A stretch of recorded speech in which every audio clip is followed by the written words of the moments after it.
Across the She senses us. Be calm and quiet. No sudden moves. You're right. I hadn't noticed before.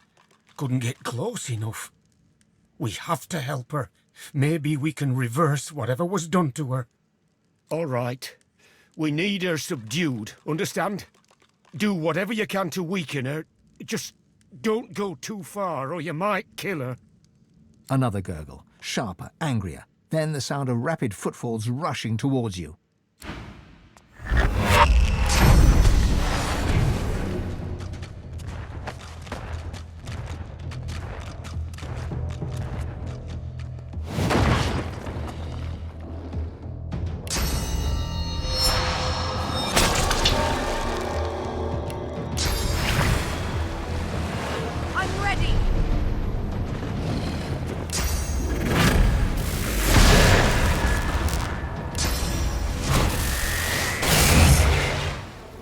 The young woman lies still on the floor, her breathing an uneven rasp.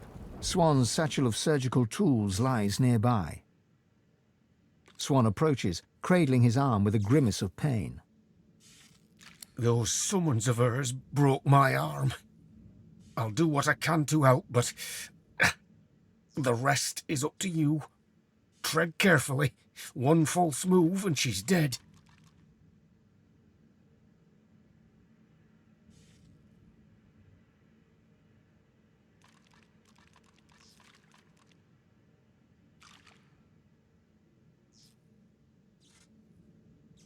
Tap, tap, tap.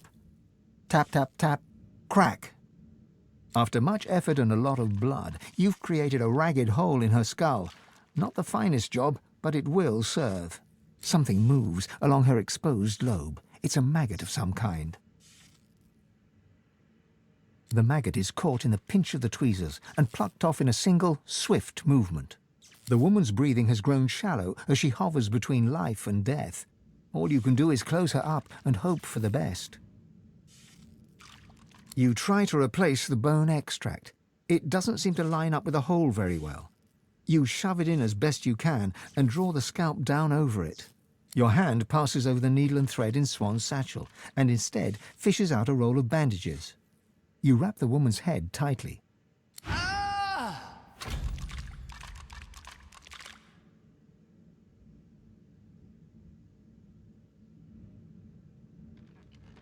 The young woman lies still on the floor. Swan approaches. Those summons of hers broke my arm.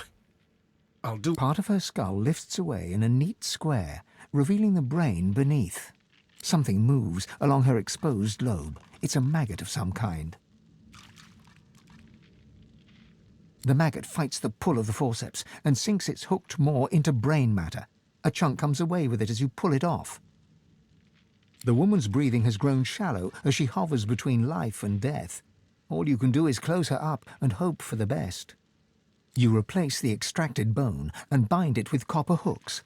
Then you draw the scalp back in place and start stitching the incision shut. The woman's breathing grows stronger, more even. Colour flushes her cheeks. She's alive. You did it.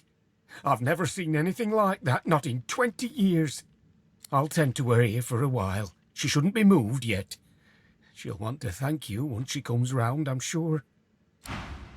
It can be hard to sleep sometimes. I get flashes of...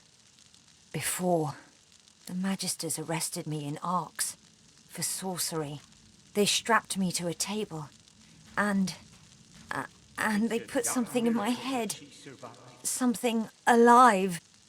They put me on a caravan bound for Fort Joy. They said I was going to become a pet for the hammer.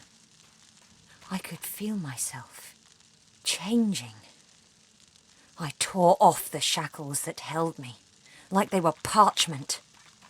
I remember hearing screams, feeling the blood of others on my hands, in my mouth. Then I ran, and then I woke up here.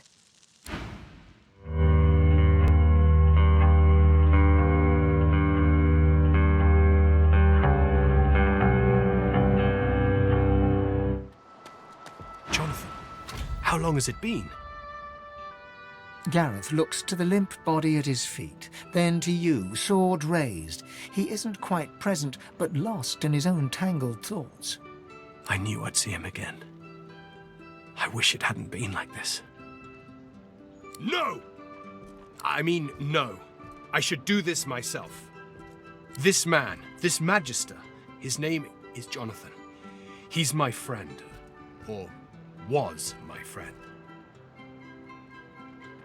I led him here. I felt someone's gaze on me from almost the very moment I stepped foot on the coast. Lucian taught never to ignore augury. And sure enough, I saw the flash of white. I heard the sprigs snapping. Someone was watching, following. I came here and waited. The door swung open and it was him. A face I hadn't seen since I was called to the Seekers. He didn't say a word, just flashed the arrest warrant.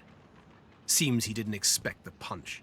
Now I must do as duty requires. Gareth raises his blade and tightens his grip, but falters. He cannot strike the final blow. Gareth's fingers open and close around his sword's hilt. His breathing quickens, his forehead wrinkles, yet his arm remains suspended in air. Blood seeps from Jonathan's wound and pools at Gareth's feet. He stares at the stream as it carves a path around his boots. What? What have you done? Gareth's eyes go glassy. There is no warmth, no chill, no joy, no sadness. It is as if the void has possessed him. I need to go. Away from here. Away from this. Away from you. Yes, you're right. There's little time for tears. When it is time to sail, I will be ready.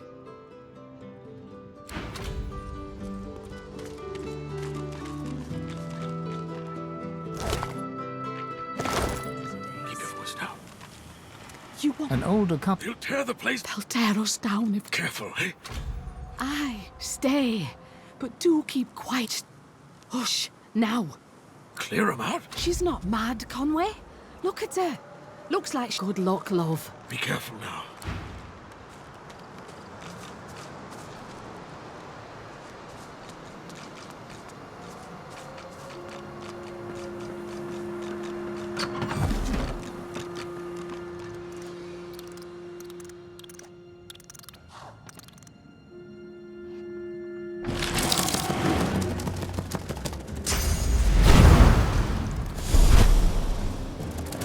Seu merda!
Any word, love?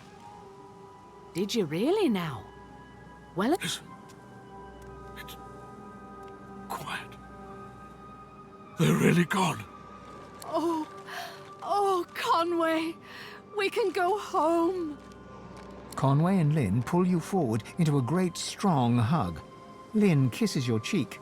Conway claps your back. Conway, you still got Hanag's things. Someone like this would know what to do with them. Put them to good use. It's... That's right, Lynn. That's surely right. Here, take this. Dear friend of ours left them with us for safekeeping.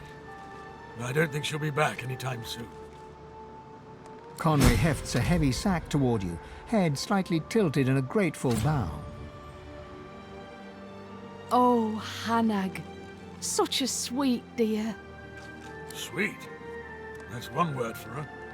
But she was a friend, anyway. The sorcerer. I'm not ashamed to say it. We tried to help her. Everyone needs help sometimes. Especially when bloomin' magisters are hunting you out with those dogs of theirs. Well, but we didn't know she'd bring those beasts. We surely didn't know. Well, ain't no shame in being whoever you are. You'll be all right soon as all this blows over. And so... I bet Hanag would want to meet you. She needs friends. She isn't bad. All this was just an accident. When the Voidwoken came, she ran off in the direction of the cloister woods. It's true, she's a dear spirit. Just push too far, you know? You let us know if you meet her. Tell her we miss her.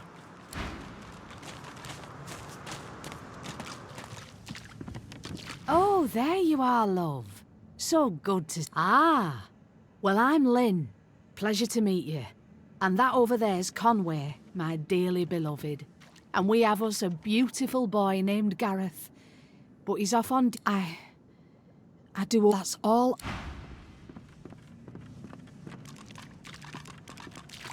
Wishing you the best.